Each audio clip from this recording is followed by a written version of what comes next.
Bien, entonces, hoy es viernes 3 de junio, vamos a desarrollar el encuentro sincrónico correspondiente a la clase 10, donde vamos a analizar el tema adolescencia.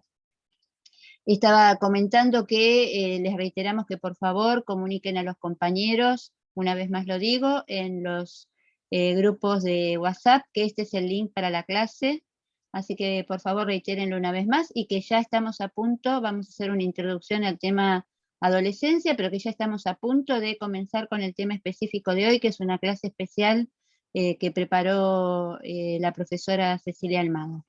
Entonces, venimos analizando en esta cuarta unidad estos dos periodos del desarrollo motor que, si bien nosotros los consideramos de forma específica como dos periodos con características muy distintas, tenemos que saber que esas diferencias se dan en el ámbito específico del desarrollo motor, es decir, en aquello que atañe a el aprendizaje de nuevas habilidades y demás, pero que respecto de las otras dimensiones del desarrollo humano, como son el desarrollo socioafectivo y el desarrollo intelectual, como ya analizamos en la clase en la que hablamos de pubertad, hay una continuidad. Entonces, lo que vamos a ver hoy justamente es, en primer lugar, y si después nos queda tiempo, analizaremos las otras dimensiones, y si no, las repasaremos la semana próxima antes de empezar con la adultez. Lo que vamos a analizar hoy es ver cómo, si bien hay cambios muy significativos respecto del desarrollo motor, es decir, que vamos a ver que de una etapa de alteración estructural en la pubertad de las capacidades coordinativas que dificultan el aprendizaje motor y que dificultan la coordinación en general, vamos a pasar a una etapa de mayor estabilidad, de individualización progresiva y que donde cada vez se va a hacer más diferente la posibilidad de rendimiento motor entre mujeres y varones. Pero que otro proceso que es muy importante y que va acompañando es justamente cómo se va constituyendo la subjetividad a partir de todo ese conjunto de cambios que se dan. Y quizás uno de los procesos más determinantes para un sujeto es cómo en ese nuevo despertar más que nuevo despertar, sino a partir de que se produce esa madurez sexual de carácter biológico, cómo eso va acompañado por procesos psicológicos que contribuyen a que el sujeto vaya definiendo o redefiniendo su identidad. Justamente de eso nos va a hablar hoy la profesora Cecilia Almada, y bueno, y por eso estábamos tan interesados en que pudiesen participar de este encuentro para poder escuchar y para poder aprender sobre, no solamente sobre cuestiones que tienen que ver específicamente con la adolescencia, sino justamente, como venimos haciendo con el resto de los procesos, cómo se va dando la evolución de la construcción respecto de la sexualidad desde que nacemos, ¿sí? Así que bueno, antes de que comencemos, ¿tienen alguna pregunta o ya estamos en condiciones de comenzar con la clase? ¿Algún comentario, alguna pregunta? Mientras tanto, seguimos dando tiempo para que se una algún estudiante más. No, nada, profe. Bueno, perfecto, Tomás. Qué bueno. Bueno, insisto, los que puedan, por favor, anuncien a los compañeros que este es el link y que se sumen a través de los grupos de WhatsApp a la clase. Ceci, no sé si querés hacer algún comentario, si ya querés empezar, teóricamente estás habilitada para compartir la pantalla. No. Buen día a todas y todos. Comencemos, Gladys. Dale, listo. Así que comparto la pantalla, espero que la estén viendo. Perfecto, Ustedes Ceci. me avisan. Solo falta ponerle ¿Estamos en modo presentación, ahí está. Bueno. Como dijo la profesora Gladys, hoy vamos a trabajar uno de los temas. Recuerden que la perspectiva que tiene la materia es una mirada integral del sujeto, haciendo énfasis en el desarrollo motor, pero en este caso vamos a hablar del desarrollo socioafectivo, haciendo un recorrido desde el inicio del nacimiento, digamos, de esta característica, o de este aspecto, ¿no? Porque el desarrollo socioafectivo tiene incidencia directa en la construcción de identidad de género. Les pregunto a ustedes, a los que están allí presentes, si tienen ideas, recuerdan cuándo les parece que se da inicio con el desarrollo socioafectivo. Pregunta para los estudiantes, les estudiantes. ¿Cuándo inicia el desarrollo socioafectivo? Desde el nacimiento con la madre.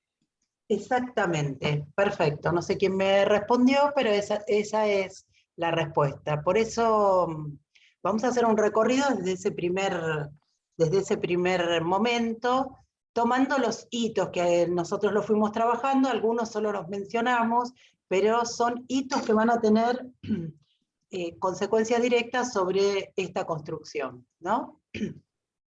Entonces, como habíamos visto, el recién nacido tiene un vínculo directo con su madre, y la característica es que no hay diferenciación entre el adentro y el afuera, o sea, entre el yo y el no yo, y esa relación con su madre y esa indiscriminación es lo que hace que la relación sea simbiótica, ¿sí? Simbiótica en el sentido de que se considera uno con su madre, no la considera como un sujeto separado de él o de ella, ¿sí?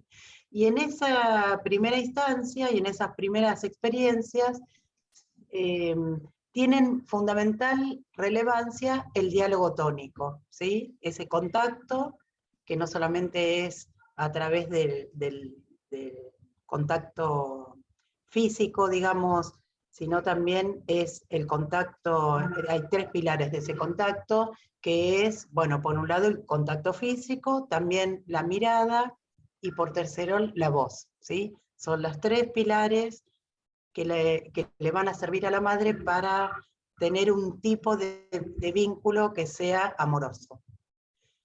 A medida va avanzando, otro de los hitos, avanzando en el desarrollo, el bebé o el recién nacido, otro de los hitos es la sonrisa social, que se da en el tercer mes, y esta sonrisa social lo que indica es que empieza a haber algún tipo de discriminación que le permite considerar o diferenciar la Gestalt de la cara. Perdón. La Gestalt de la cara es el marco, digamos que es el óvalo con los dos ojos y la boca. Esa Gestalt, digamos, ese conjunto, lo reconoce y hace que el bebé sonría, por eso sonríe ante esa Gestalt. No necesariamente tiene que ser una persona conocida. Perdón, incluso en las experiencias que hizo Spitz, utilizaba también dibujos, ¿sí? Dibujos de esa Gestalt, y generaba la misma sonrisa. Es como una de las primeras construcciones que tiene que ver con ese vínculo que se empieza a diferenciar. Hacia el 8º mes, que ya hay una discriminación muy importante de estas primeras figuras parentales que tienen relevancia en ese vínculo afectivo, ¿sí? Hay fijaciones exteriores con la elección del objeto de amor, y lo que aparece en el 8º mes es la angustia del 8º mes, ¿sí?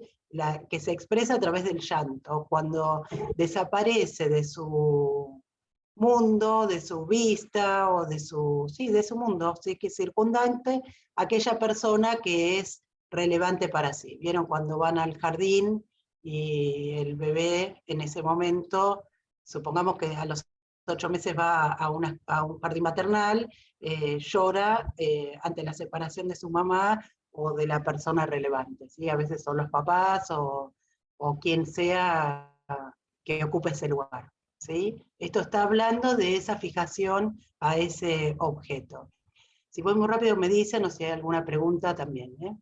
Hacia el primer año, ya cuando coincide con la capacidad de desplazamiento a través de la marcha, eso tiene también consecuencias en el desarrollo psicoafectivo, porque una de las características que tiene es la posibilidad de tomar distancia de manera activa frente a estas personas. Por eso también es vivido como una especie de abandono, ¿sí? Cuando, a pesar de que el que se aleja es el niño, bueno, esta capacidad motriz tiene consecuencias en ese distanciamiento, y bueno, y tiene también la posibilidad de establecer estos sentimientos interindividuales. Cuando hablamos de sentimientos interindividuales, estamos diciendo que hay una discriminación del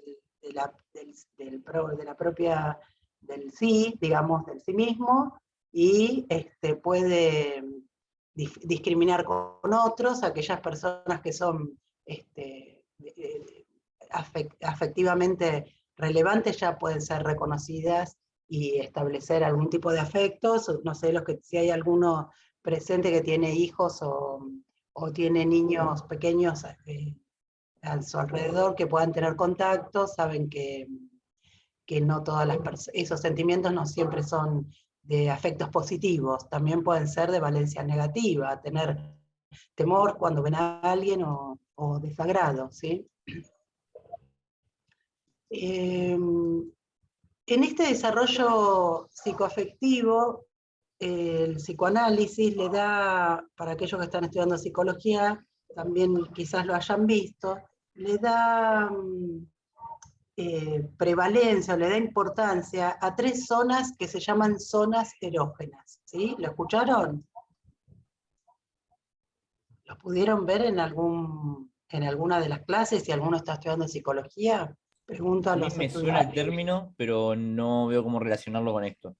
Bueno, zonas erógenas, Freud dice que desde el momento del nacimiento él destaca 3 zonas erógenas. Erógenas quiere decir, hay una parte, un fragmento del cuerpo que produce placer, ¿sí?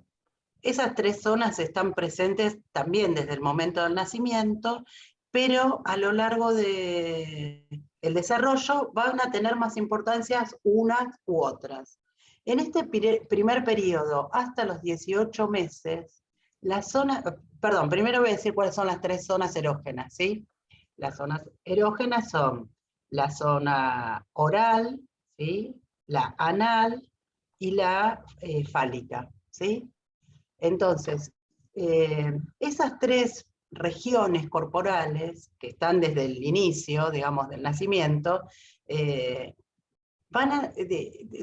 durante los primeros 18 meses, la zona que se destaca es la oral, ¿sí?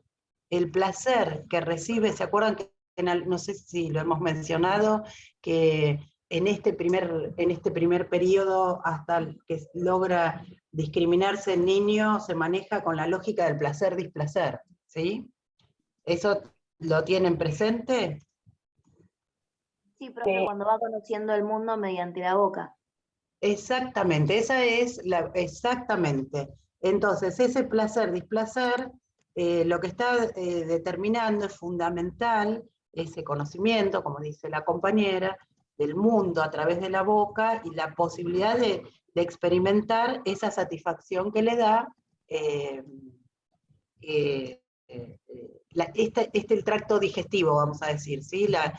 Los labios, la lengua y también la sensación de deglución, ¿sí? Que va más allá de la satisfacción biológica de la sensación del hambre, ¿sí? Sino que te deja un plus, que eso es lo que tiene de constitutivo del desarrollo libidinal. O sea, de esa energía que nos va a llevar a seguir conociendo el mundo y a satisfacernos. Piensen que es tan importante esta zona, que va a tener tanta relevancia a lo largo de todas nuestras vidas, que tiene un papel primordial en nuestra sexualidad adulta, ¿sí? La satisfacción oral, y no solamente en el encuentro sexual directo, sino también en el placer que encontramos en algunas personas en algunas actividades, como pueden ser fumar, tomar una cerveza, comer un helado, o tomar mate, por ejemplo, ¿sí? Para tener algunos ejemplos corrientes en nuestra cultura. Quiere decir que la satisfacción a través de la oralidad persiste hasta a lo largo de toda la vida. Sin embargo, decae la relevancia a partir de los 2 y 3 años, que tiene que ver con la mielinización y con la capacidad de controlar los esfínteres, ¿sí? Yo digo 2 o 3 años porque en ese año aproximadamente es cuando se considera esperable que los niños hagan una adquisición contra esta satisfacción de la pulsión, digamos, ¿no? Esta lógica, contradiciendo la lógica del placer-displacer. ¿Por qué digo esto? Porque la lógica del placer-displacer es la satisfacción de la pulsión de manera directa. Tengo necesidad de comer, el bebé tiene necesidad de comer, llora, ¿sí? Porque muestra su displacer. Y cuando se satisface, tiene cara de placer y satisfacción. Lo mismo cuando tiene ganas de hacer pis o hacer caca, ¿sí? Por eso en esta primera etapa usan pañales. El problema es que cuando la sociedad y los adultos pedimos o solicitamos a esos niños que resignen ese placer para adoptar una costumbre cultural como es ir al baño y hacer todo el procedimiento, traten de imaginarse todo el procedimiento que es ir al baño y realizar nuestras necesidades de evacuación, ¿sí? Eso implica un proceso de aprendizaje que lleva un tiempo, vamos a decir, no es un proceso inmediato, ¿sí? Lleva meses, a veces lleva más tiempo, y lleva mucha paciencia de parte de los adultos que acompañan esa adquisición, y justamente la complejidad tiene que ver con no solamente el control de los esfínteres, sino lo que significa el aplazamiento del placer, ¿sí? Ustedes imagínense, es como decir, disculpe, levantan la mano cuando están en la clase y tienen que decir disculpe, o cuando son más pequeños, ¿no? Disculpe, señorita, tengo que ir al baño, me tienen que acompañar, o le dicen a su mamá, y todo ese procedimiento implica que no pueden hacerlo en el momento que sienten la necesidad. Eso implica un gasto fuerte de energía psíquica, y Freud lo que dice es que solamente renunciamos a ese placer por temor a la pérdida de amor de nuestros objetos primarios. Es decir, que lo que nos lleva a cumplir con esa prerrogativa social es que pensamos que nuestra mamá o nuestro papá nos va a dejar de querer si nos seguimos haciendo pis o caca encima, ¿sí? Y ese sentimiento se vincula con algunas situaciones previas, como por ejemplo enojos o el no, ¿sí? Aquellos indicios de que alguna advertencia, supongamos cuando el niño va a cruzar la calle y tiene 1 año y el padre se enoja o la mamá y lo reta, bueno, adquieren relevancia en estas amenazas, ¿sí? Aunque sean por cuidado, que el niño los vive como enojos o como amenazas de pérdida de amor, ¿sí? Adquieren relevancia, es como que se resignifican en este momento que hace el control de esfínteres, tomando mayor actualidad, y eso genera el temor que le posibilita resignar su satisfacción del placer inmediato. ¿Hasta acá venimos bien? Sí, Ceci, yo lo que les pedí ahí a todos es que para que no interrumpan y no pierdan las Bueno, preguntas, las vayan que vayan compartiendo en el chat, anotando. ¿sí? Bueno, Y yo bueno. cualquier pregunta que vaya surgiendo, si veo que es muy importante, te la hago en el momento, y si no, la vamos dejando para el final. No sé qué les parece a los estudiantes, ¿sí? ¿Les parece bien? Bueno. Muy bien, profe, está Gladys. bien. Buenísimo. Bueno, vos cualquier cosa me decís si voy Sí, rápido sí. o hay algo que no se No, para entiende. mí está re bien, porque aparte, justamente, fíjense que Eso. lo que hizo Cecilia acá, que está buenísimo, inclusive le sirve para después poder ir volcando en el trabajo práctico de síntesis, ¿no? Fíjense cómo en esta línea de tiempo Cecilia fue marcando todos estos hitos que son tan importantes. Así que está buenísimo, Ceci, avancemos. Bueno, continuamos entonces. Los ictos que continúan entre los 3 y 5 años, una vez que adquiere el control de esfínteres, el niño o la niña, adquiere relevancia otra zona erógena, que es, le da lugar a la etapa fálica, y tiene que ver con la diferenciación sexual anatómica. Bueno, Freud bastante desde una mirada heteropatriarcal, digamos, ¿no? Le da muchísima preeminencia al falo o al pene, y menos, digamos, aunque dice algunas cosas que tienen cierta coherencia, menos relevancia a la genitalidad femenina, pero digamos, el argumento que utiliza es la percepción, digamos. Si hay algo que tienen los genitales femeninos es que no son internos, no son visibles, como es el caso del pene, y a esta edad, a partir de los 3 años hasta los 5 aproximadamente, esa percepción va a dar lugar, sumándose a otros acontecimientos que voy a mencionar, va a dar lugar a la curiosidad acerca de la diferenciación sexual anatómica. Cuando digo diferenciación sexual anatómica, hablo en el sentido en el sentido moderno, vamos a decir, en el sentido de los dos sexos, ¿sí? De masculino, femenino, tal como lo planteó el psicoanálisis, ¿sí? Y en este momento, si bien está en discusión esta construcción, desde el psicoanálisis lo que está planteando es que esta curiosidad aparece, y esa diferenciación sexual anatómica en el sentido de lo perceptivo, de lo que se puede ver, también está, ¿sí?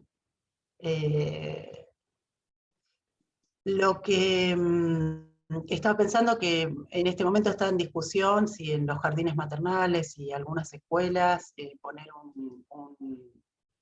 los baños tienen que estar separados según masculino o femenino, o si pueden utilizar un solo baño, y empieza a aparecer este tema de la ESI desde esos primeros momentos. Creo que para los padres y los adultos que tienen mucho temor respecto de este tema, ¿no?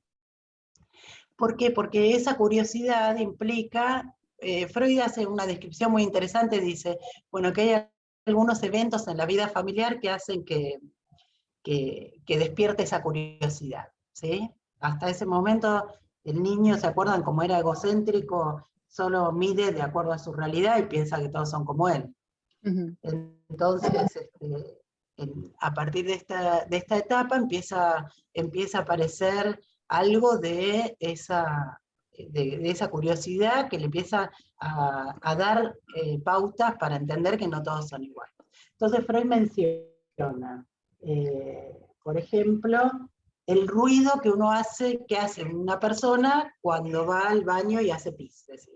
Entonces, que no es lo mismo el que hace pis de pie que el que hace pis sentado en el inodoro, ¿no? Entonces, esa información ya implica una curiosidad, porque hay algo diferente, ¿sí? Entonces eso lleva, y es muy habitual que las niñez se miren los genitales, ¿sí? En esta etapa.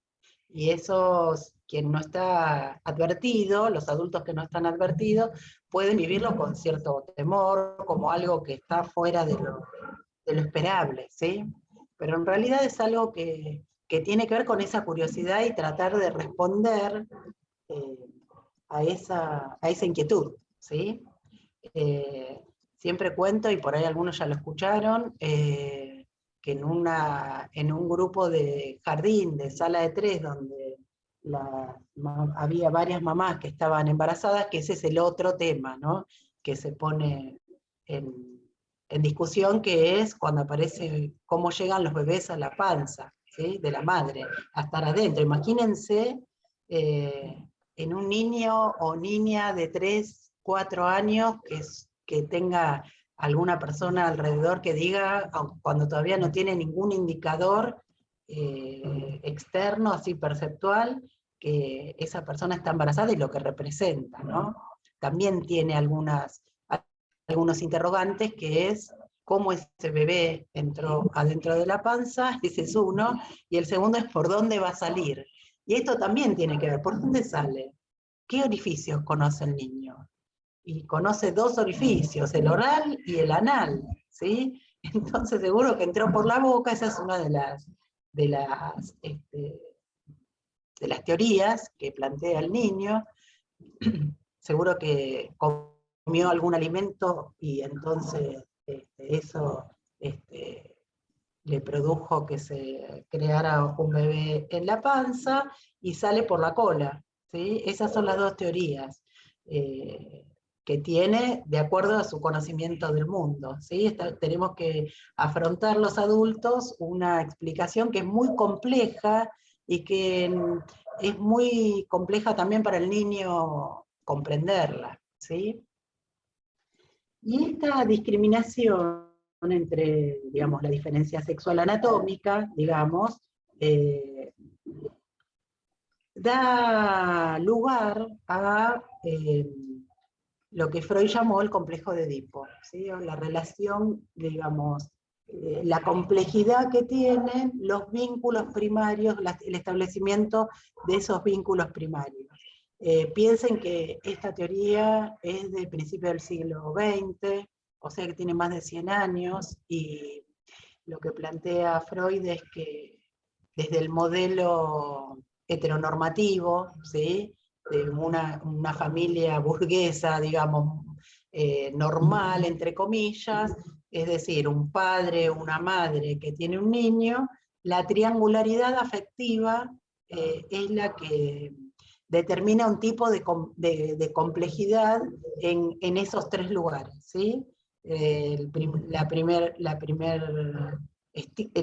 vínculo es el simbiótico con la madre, posteriormente aparece el padre y establece un corte en esa relación, y entonces siempre en esa relación de 3 va a haber uno que se quede afuera.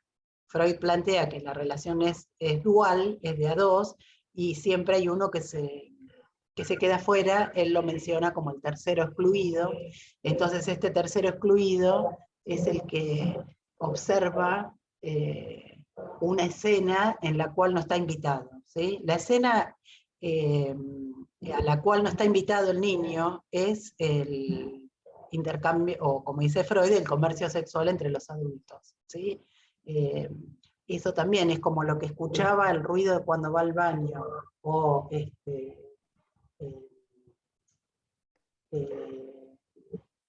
bueno, eso, el ruido cuando va al baño también. Freud hace una descripción que dice, si el niño duerme en otra habitación y escucha en la noche que ocurre algo en la habitación de los padres, que en realidad tiene que ver con los sonidos vinculados con el comercio sexual, Freud la llama comercio sexual de manera provocativa, pero también porque él habla de una dimensión económica, ¿sí? Del aparato psíquico. Hay un intercambio de energía en ese vínculo.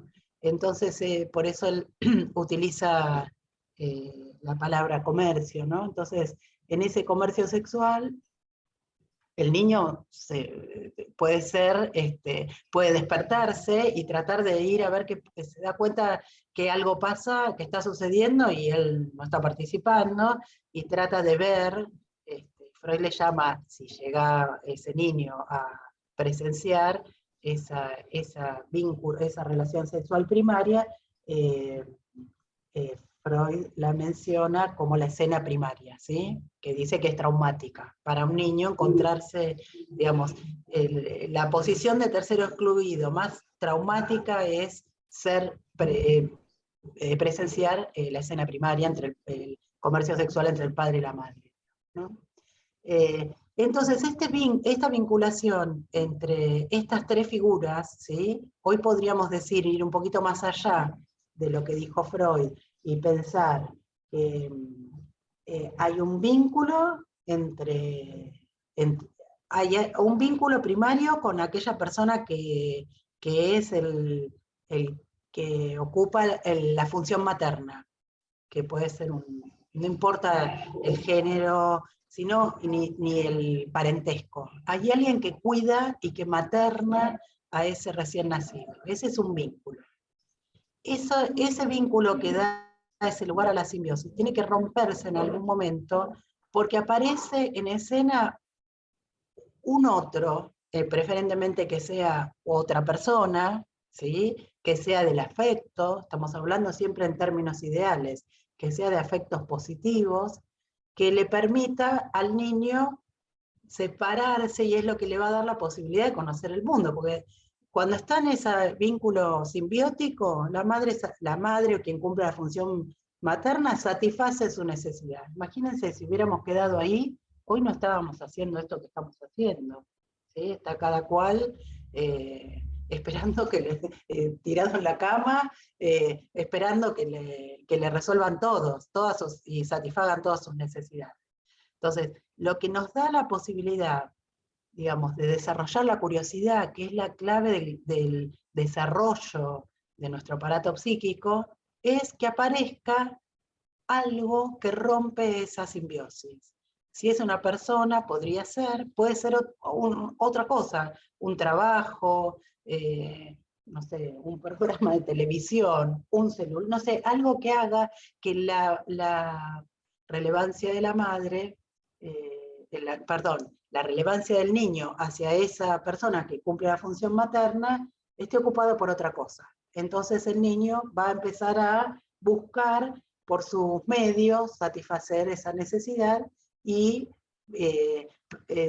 tener esa sensación ambivalente de ser abandonado, ¿sí? O sea, porque el complejo de Edipo tiene justamente esa característica, que es sentimientos ambivalentes hacia esos primeros objetos de amor. Sí, justamente Sí. mira, acá que vos estabas diciendo no cómo abandonar y el niño y la curiosidad, acá apareció una pregunta muy interesante de Dayana que dice, a un nena tan chiquito, ¿es necesario explicarle de forma tan explícita el tema de un nacimiento, por ejemplo? No digo mentirle, pero ¿existe una necesidad de explicarle eso, aunque sea un niño aún? ¿No? Justamente hablando de la curiosidad, la escena primaria. Perfecto. Te agradezco muchísimo, Dayana, porque la verdad es que son las preguntas, me imagino que debes tener algún niño cerca,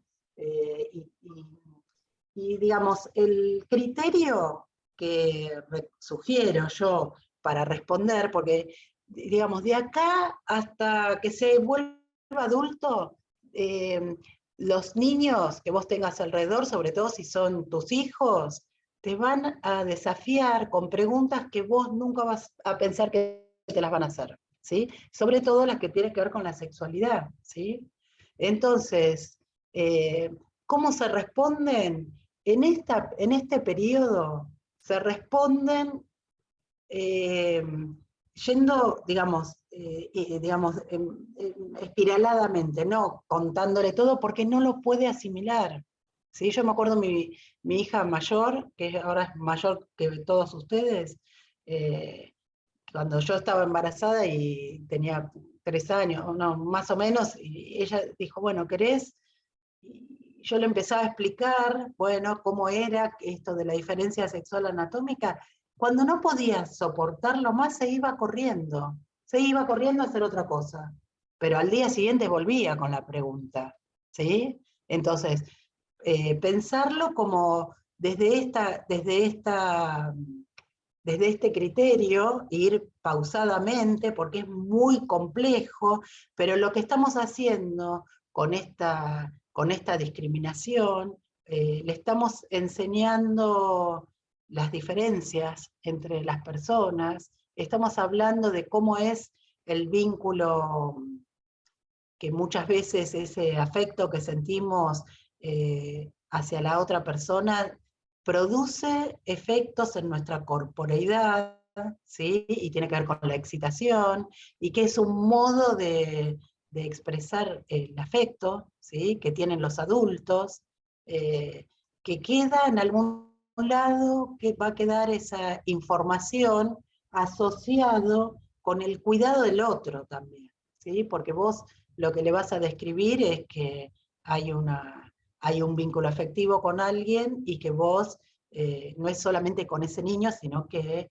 te permite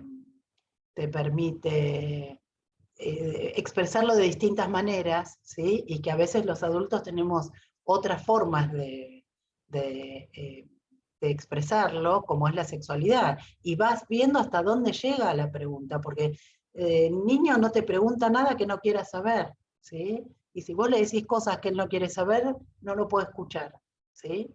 Entonces creo que ese es un buen criterio. Vas despacito y si te sigue preguntando, vas avanzando. Y se preparan para esto que viene a lo largo de los próximos años, que van a ser preguntas urticantes, complejas para responder, y si ustedes son referentes, o sea, cumplen con su función de la mejor manera que encuentran, van a ser referentes, o sea, va a ser muy importante lo que digan ustedes. Entonces, si ustedes cancelan, Profe, sí, déjame en el terminar esto. Termino esto y te escucho. Si sí, ustedes cancelan las preguntas, tipo, de esto no se puede hablar, están cancelando áreas de conocimiento, ¿sí? Esa curiosidad queda ahí cercenada. Sí, dale, ¿quién me hablaba? a eso iba a apuntar mi pregunta, Ahí, porque sí. nosotros como futuros profesionales que trabajaremos con chicos, seguramente no nos pregunten los chicos a nosotros cosas que deberían quizás enseñarle los padres. En ese caso, ¿intervenimos o al chico le decimos, mira, eso te lo va a explicar tu papá? Por ejemplo, ¿no? Sí, Ailén, buenísima tu pregunta. Yo creo que ustedes son ustedes me refiero en general, ¿no? Los que son más jóvenes, porque a lo mejor hay algunos que son más grandes dentro del grupo, son las primeras generaciones que tuvieron educación sexual integral en la escuela, pero hay muchos y muchas que todavía no tuvieron eso, ¿sí?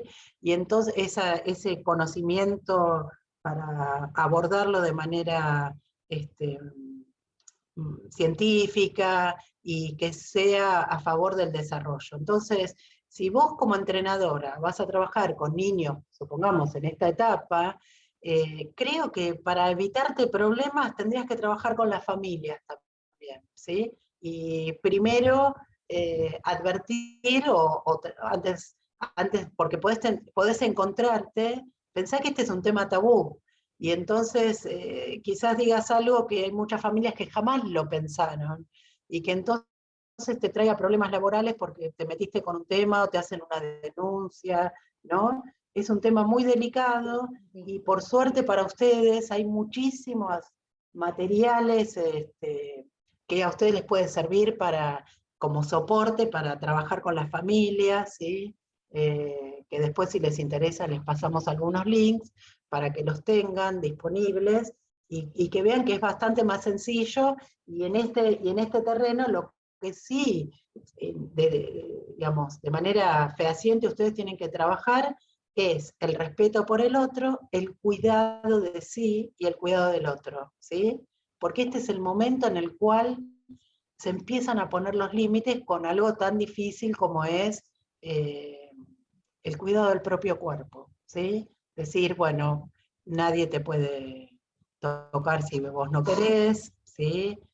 Creo que, digamos, estas relaciones de afecto tienen que ser muy, tienen que ser, no podés ir, cualquier persona que vos no conozcas no puede acercarse, no puede tocarse, y vos tenés derecho a decir, no quiero. Suponete que alguien le quiera dar un beso, vieron que antes cuando en nuestra generación, si venía alguien que vos no conocías y te obligaban a decir, te das un beso a esta señora, y vos decías así y tenías que hacerlo.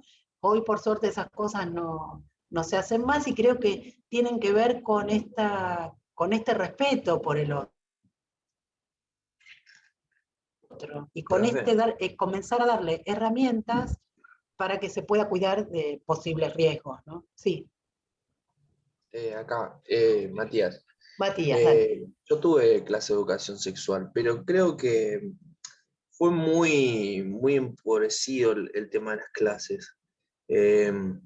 Más que nada porque siempre se veía más por el lado de la reproducción, pero no se veía a fondo, sino que se veía la reproducción a la hora del embarazo nada más. Y después el cuidado de la mujer embarazada y capaz que para el uso apenas del preservativo, pero después de los otros ámbitos de lo que es la actividad sexual, más allá del pleno desarrollo como es la adolescencia, tiene que ir más a fondo, más con Por los supuesto. cuidados, más con Mirá, las enfermedades que pueden existir y ese tipo de cosas, porque mucha gente no sabe eso. bueno, Y obviamente...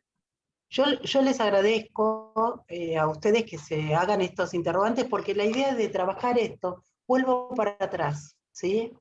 Nosotros estamos mirando hitos del desarrollo psicoafectivo. Desde el primer momento, lo que está ocurriendo en el desarrollo psicoafectivo es un vínculo sexual. La sexualidad, tal como dijo alguno de los compañeros al principio, no es la descarga sexual directa o la genitalidad adulta.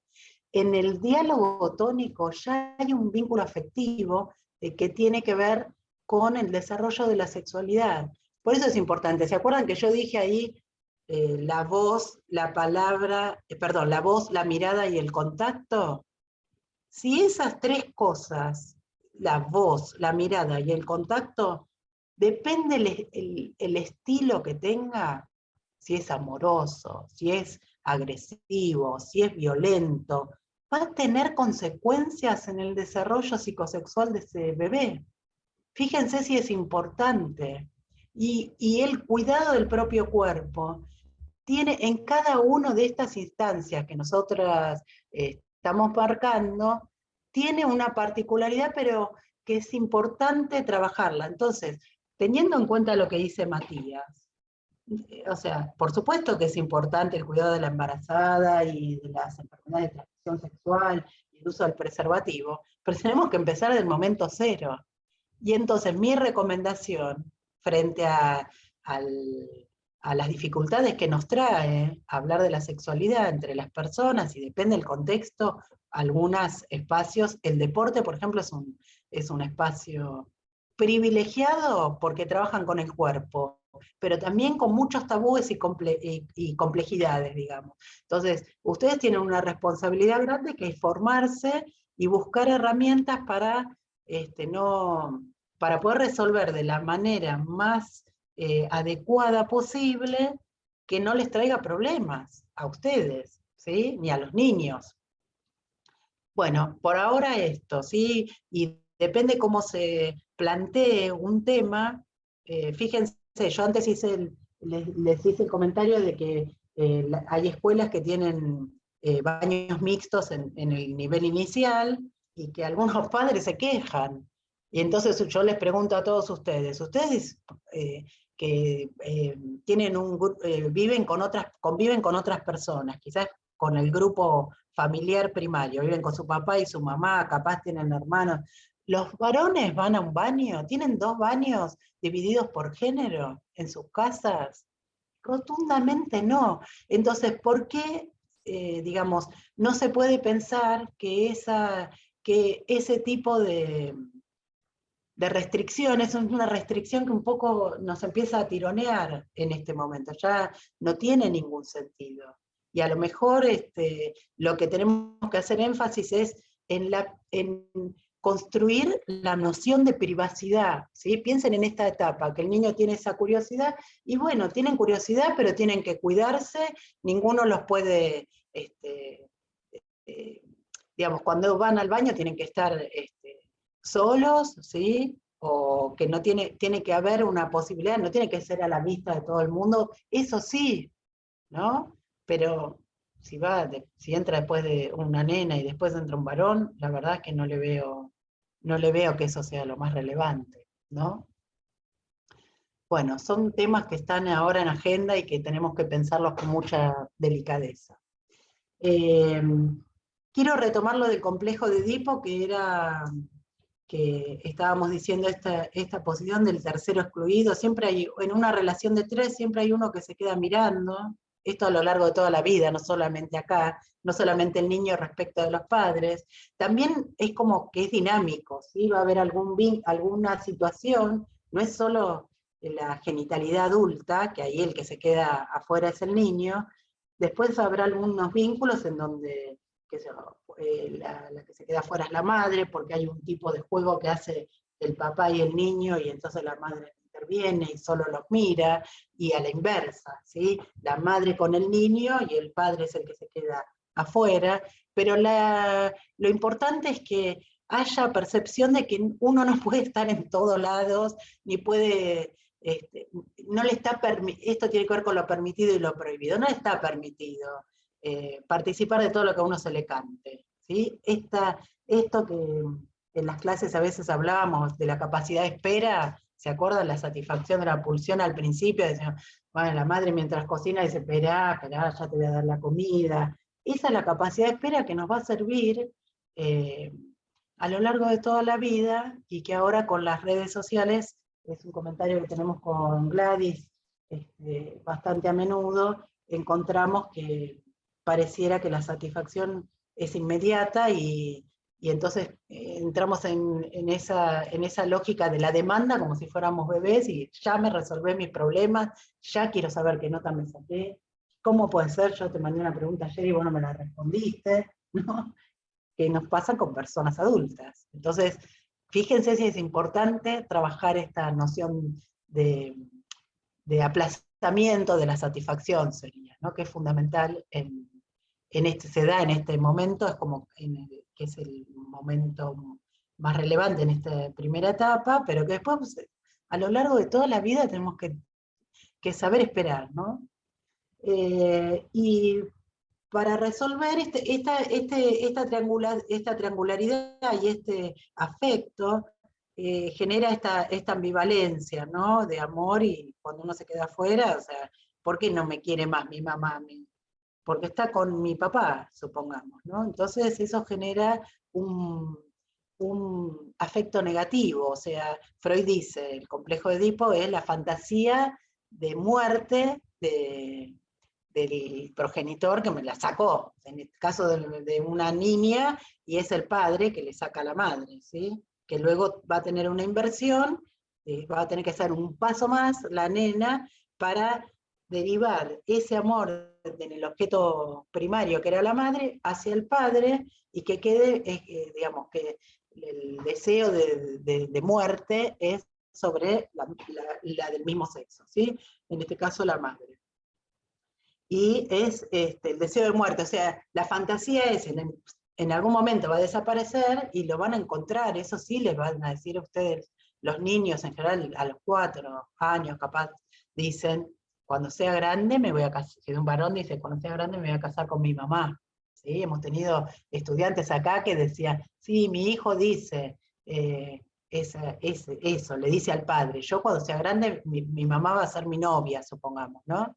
Y entonces, a lo mejor eso sí ustedes pueden decir, que también está hablando de esta complejidad del desarrollo psicosexual. A lo mejor ustedes como profesores dicen, no, vos cuando seas grande tu mamá ya tiene un novio, tiene una pareja, o no, vos no vas a poder con tu mamá, tenés que buscarte a alguien, ya te vas a encontrar otra persona. A lo mejor ese solo comentario es válido para aportar a este desarrollo psicosexual y a la, ¿cómo se llama?, a la resolución del complejo de Edipo. Lo que pasa es que como está la sexualidad genital por medio, y el niño en esta etapa no tiene esa información, Freud dice que no hay cómo resolverlo a los 5 años, 5 o 6 años. Lo que dice Freud es que el complejo de Edipo sucumbe a la represión y va al fundamento, dice él, o sea, sucumbe a la represión y va al inconsciente, ¿sí? Y esa energía libidinal que se destinaba para resolver todos estos problemas que llevaban, imagínense, no lo dejaba dormir porque escuchaba que pasaba algo en la habitación de al lado, o qué pasa cuando va al baño, y incluso habla de la menstruación, dice que se encuentra vestigios en la cama de los padres de sangre por la menstruación de la madre. La hipótesis es que hubo algún tipo de vínculo violento que lastimó, porque no tiene cómo resolverlo, ¿sí? Entonces, pero con esas, a lo mejor dice, ¿qué te pasó? Supongamos, ¿no? Tratando de responder lo que me preguntaba Ailén, creo que era.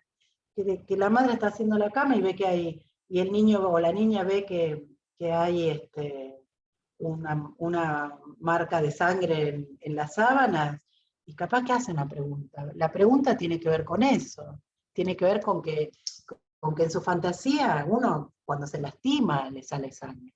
Entonces, explicar ese proceso, que bueno, es algo que me pasa todos los meses, es re difícil, pero es intentar ir haciéndolo. Bueno, ahí ya tenés que hablar que no le pasa a todo el mundo, solo a las mujeres, ¿sí? Bueno, eso. Entonces, cuando sucumbe a la represión, digamos que eso no se resuelve, es como que queda en el freezer. ¿Vieron cuando uno dice, bueno, ahora no tengo cómo resolver esto, lo voy a dejar para más adelante? Ese más adelante son años, ¿sí? Y son los años que estuvimos viendo de latencia, ¿sí?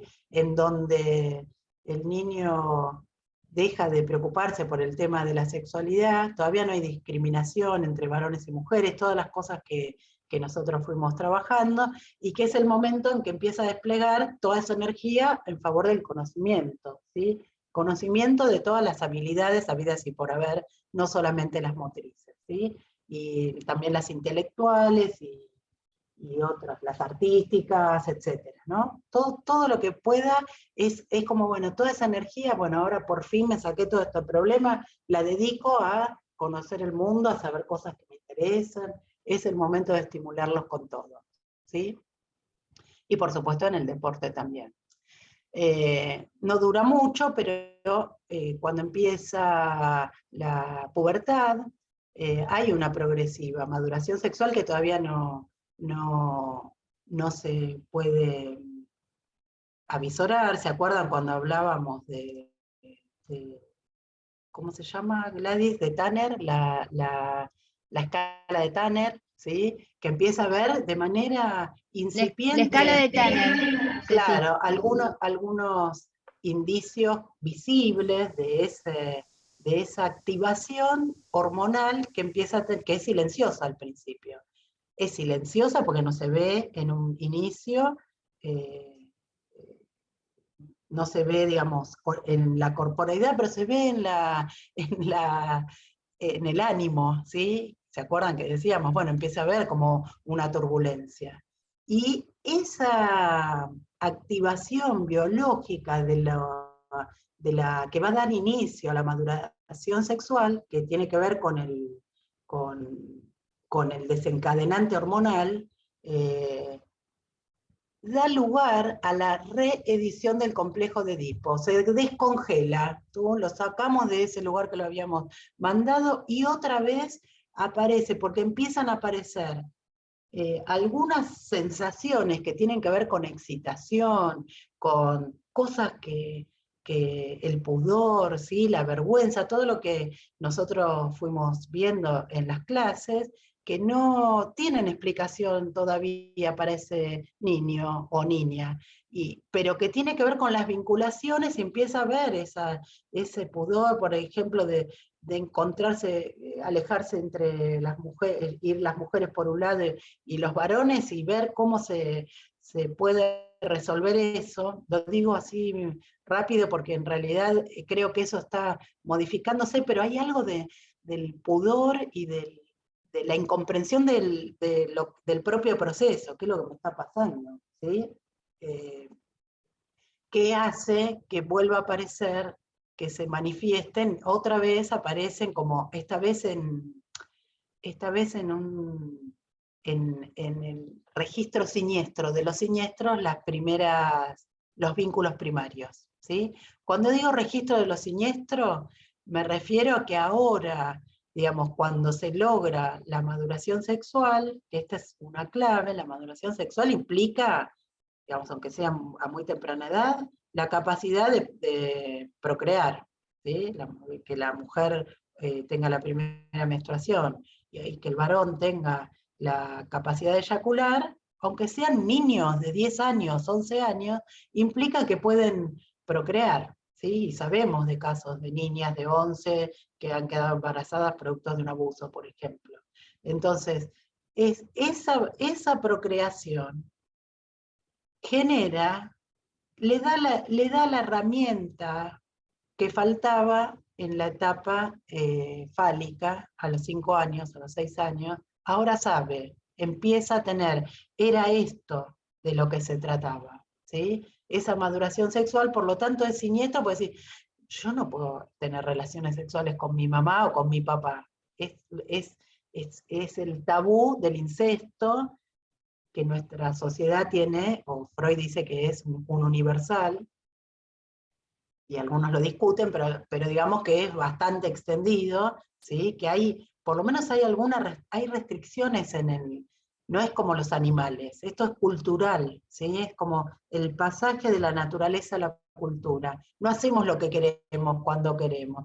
No, resulta que mis pautas culturales dicen, por ejemplo, que yo no puedo tener relaciones sexuales por más excitación sexual que tenga con los varones que tengo cerca, que es mi papá. Tengo que buscarme otro, ¿sí? Y ese vínculo que tiene que ver con la tensión sexual vinculada al afecto, hace que se transforme en alguien siniestro. Y entonces una de las herramientas que tiene el pube, y también el adulto, ¿no? Por supuesto, es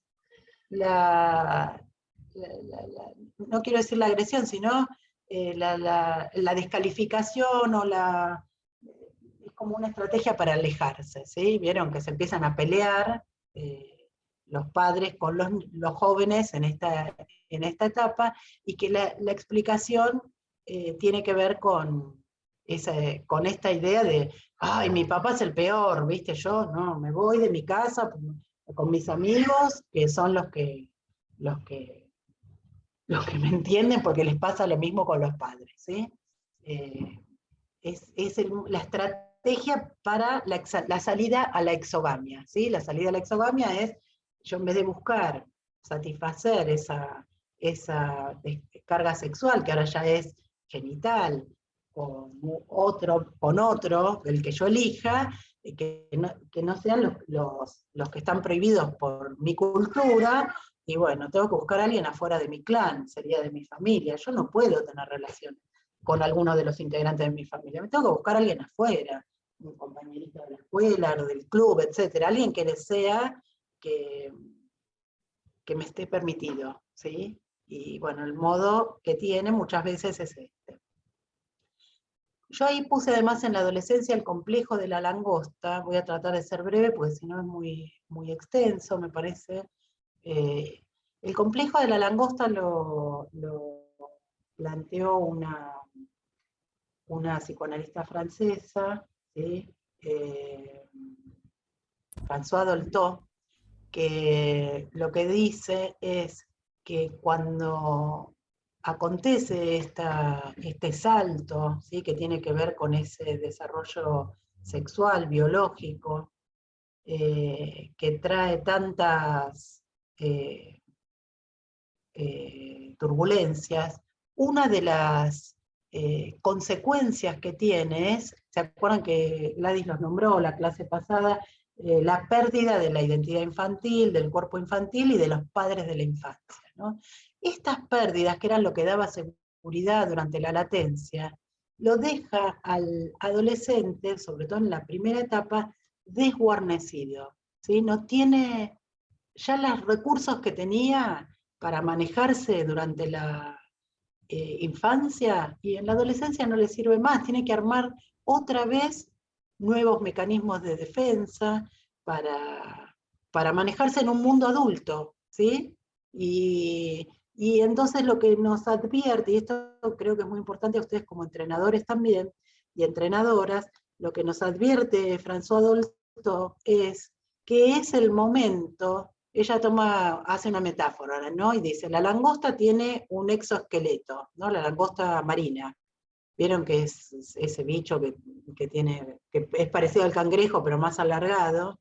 Dice, tiene dos exoesqueletos. Nace con uno pequeño y después, en un momento, cuando crece y se vuelve adulta, pierde el exoesqueleto y tiene un periodo en el que reconstruye el definitivo. En ese periodo que se queda sin ese exoesqueleto, que en realidad es la defensa que tiene, la langosta, es el momento en que es más apetecible por los congrios, dice ella, por los depredadores, ¿sí? Entonces, dice, bueno, el adolescente también, en el inicio de la adolescencia, es como el complejo de la langosta, está a merced de los depredadores. ¿Y quiénes serán los depredadores? No son otros que los adultos. Los adultos que saben de esa fragilidad que tienen las y los adolescentes, ni hablar las chicas, que estoy segura que saben de lo que estoy hablando, que han sufrido en esa etapa, que a lo mejor de situaciones incómodas en el transporte público o en otros lugares, o cuando salían, ¿sí? De que les gritaban cosas o les decían cosas, justamente porque hay adultos que saben de esa fragilidad y abusan de ella. O sea, el riesgo es cuanto más atención tenemos que tener, siempre hay que cuidar, ¿no es cierto?, un sujeto en desarrollo, pero en este momento, para colaborar a aquellas personas que están cerca de estos adolescentes, los entrenadores, los padres, aquellas personas referentes, tienen que saber acompañar este momento de fragilidad, porque es el momento que justamente, al mismo tiempo que tiene esta fragilidad, lo que hace por ese vínculo, por esa sensación de lo siniestro que le genera los vínculos primarios, no le presta atención a lo que les dicen los padres, por ejemplo. O sea que es una situación muy compleja para poder llegar a buen puerto entre todas y todos, ¿sí? Bueno, Gladys, ¿querés dejar de compartir? Sí, la que tenés que dejar de compartir sos vos. Ah, cierto, perdón. Solo digo esto. Sí. Les vamos a mostrar un video, por eso tenemos que dejar de compartir, Sí. hacia la adultez, y este camino, esta adolescencia son muchos años también, y que nos lleva hacia la adultez, ¿sí? A veces se va extendiendo y se va extendiendo. Tiene que ver con... Freud decía, bueno, cuando se termina de resolver el complejo de Edipo y se establecen, Freud decía, los dos sexos, ¿no? Masculino y femenino, y uno se sitúa en esa identidad sexual que tiene que ver con la elección de objeto y con la identidad sexual. O sea, yo en cuerpo de mujer, nací mujer, me identifico como tal y elijo como objeto de amor a un varón, ¿sí? El tema es que Freud se quedó corto, dijo un montón de cosas que fue súper innovador para esa época, pero en la actualidad nosotros estamos yendo más allá del binarismo ¿sí? Que masculino-femenino, no solamente en la elección de objetos, sino en la identidad sexual, ¿sí? Es muchísimo más complejo. Así que eso también lo tienen que tener en cuenta porque pueden ser situaciones que se les presenten a ustedes en la... Sí, y antes de que continuemos, acá había una pregunta muy interesante de Dayana, que tiene que ver, Dayana dice, bueno, que habían analizado en psicología, en la materia psicología de la secundaria, cómo en algunas tribus, yo me permitiría ampliar y decir que, bueno, que determinadas preconcepciones o en algunas culturas, cómo la iniciación sexual de las mujeres se daba con el padre o con, podríamos decir, alguna persona mayor de su familia, ¿no? Bueno, sí, quedó ahí en el chat y bueno, y quizás podrías hacer alguna referencia para contestarle a Dayana o a Sí, algún cómo otro. no. Por eso yo hice la advertencia, dije, en mi cultura, en mi cultura, o sea, la cultura que coincidimos todos nosotros, ¿no? O casi todos, el tabú del incesto es con los progenitores, ¿sí? O los vínculos primarios directos, ¿sí? O sea, estoy hablando de la familia, incluso está penado en el código esto, ¿no? Pero lo importante es que ustedes piensen que hay una restricción, ¿sí? Porque, digamos, la prohibición del incesto en nuestra cultura está vinculado con esto biológico, o con quien cumpla esa función.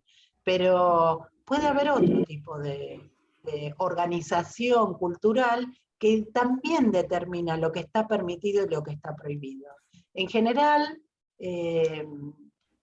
digamos, en general también esta iniciación sexual por adultos, que a lo mejor tienen que ver con, implica una regla cultural, no es cualquier otro. El tabú sería en otro lugar, ¿sí? Para nosotros es difícil entenderlo en ese sentido, pero también lo que tienen que pensarlo, digamos, que la cultura determina, pone pautas y reglas a cumplir, por ejemplo, para la iniciación de la sexualidad, ¿sí? Y esas pautas pueden ir cambiando a lo largo del tiempo. En nuestra cultura, en general, coincidimos que con los vínculos primarios es incesto, se lo considera incesto. Creo haber respondido. No sé, Gladys, ¿qué opinás? Sí, a mí me parece que además, bueno, también Vamos excede a dejar de al tema de compartir. esta clase todo lo que tiene que ver con las perversiones y demás, ¿no? O sea que ahí también lo que fue apareciendo, Ceci, que me parece que es interesante poder señalar, que varios dijeron, bueno, qué tema complicado, ¿no? Qué tema complejo, qué tema complicado. Y bueno, y un poco mi respuesta para todos fue que justamente esto es una primera aproximación, que si a ellos les interesa pueden seguir indagando, que afortunadamente hoy en día hay muchísima información disponible en distintos sitios, digamos, especializados, a los cuales ellos podrían acceder, pero que lo importante acá es tener en cuenta que, dada la complejidad, es justamente la relevancia de poder conocer estos temas es evitar intervenciones o respuestas que puedan ser lo que nosotros se llama en el campo de la salud iatrogénicas, es decir, que puedan dañar a los chicos, ¿no? Imagínense si, por ejemplo, un nene o una nena que está en plena exploración, tocándose los genitales, el papá o la mamá le pegan la mano, ¿no? O le dice caca, no te toques, ¿no? O lo reprime o lo reta cuando es una conducta, como bien explicó Cecilia, que tiene que ver con la curiosidad, ¿no? Entonces, bueno, me parece que, o lo que considero es que justamente la intención de abordar este tema es porque, dado que tenemos tantos temas para abordar, quizás el desarrollo psicoafectivo es uno de los que menos fuimos abordando y es necesario que ustedes entiendan la complejidad que tiene y cómo incide en la constitución de nuestra subjetividad, por lo que dijo César al principio, y que como también señalamos en la clase anterior, ¿no? Porque en el campo de la actividad física y del deporte nosotros estamos como un todo, y entonces la sexualidad está ahí de pleno, mientras que me muevo, mientras que comparto con el otro, el contacto de los cuerpos está, y entonces quizás en todos los ámbitos somos sujetos sexuados, pero sobre todo en el campo de la actividad física y los deportes, y ustedes esta información la tienen que saber. Es complejo, sí, yo no soy justamente, porque ayer me hacían un montón de preguntas, estaba Juan acá, ¿no? Y me preguntaron, inclusive me preguntaron sobre la disforia y demás, yo decía, bueno, a ver, para poder responder esto hay que saber, por eso los invito a que vengan a escuchar mañana a Cecilia, que además de que tiene una formación en psicología que yo no tengo, más allá de que puedo tener información, además es un especialista en el tema. No queremos que a partir de esto que estuvieron escuchando de Cecilia, hoy se conviertan en sexólogos y salgan a orientar a la familia, sino que tengan un conocimiento justamente de esto que están captando. ¡Qué complejo!